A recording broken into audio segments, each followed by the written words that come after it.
তাহলে একটু পরে দেন, আমি একটু ওয়েট করি। ধন্যবাদ স্যার। আর কই আপনারা এখনো খান না কেন? খাবার শেষ করেন। ভাই আমি তো আপনারা কইলাম আমরা এই পোড়া মুরগি খাইতে পারবো না, আর এই পোড়া মুরগি খাওয়ার মতো আমগো কাছে টাকাও নাই, আর আমরা ফ্রিতেও খাইতে চাই না। বাবা তুমি আর না করো না, আমার না খুব খাইতে ইচ্ছা করতেছে। ভাই আপনি যেহেতু চিকেন গ্রিলটা খাবেন না, আমি আপনাকে জোর করব না। তবে আমাদের এই রেস্টুরেন্টে একটা লটারির অফার চলতেছে। আপনি চাইলে ফ্রিতে এই গ্রিল খেতে পারেন, আবার চাইলে লটারিতে জিততেও পারেন। 1 মিনিট, আমি নিয়ে আসতেছি।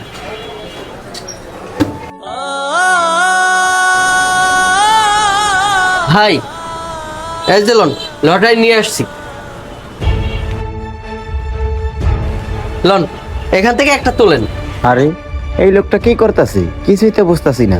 দেখি তো একটা কাগজ উঠে। হ্যাঁ বাবা রে, তুই এখান থেকে একটা কাগজ তোল, দেখি এই গরিবের ভাগ্যে কি আছে। ঠিক আছে বাবা।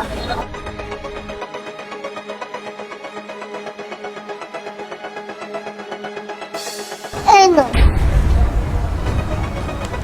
3000 টাকা? ভাই এনে দেখি 3000 টাকা লেখা।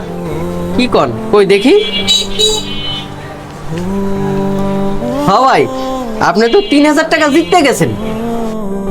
কি 3000 টাকা? 3000 টাকা পাইতে হলে তো আমাকে একটু ওয়েট করতে হবে।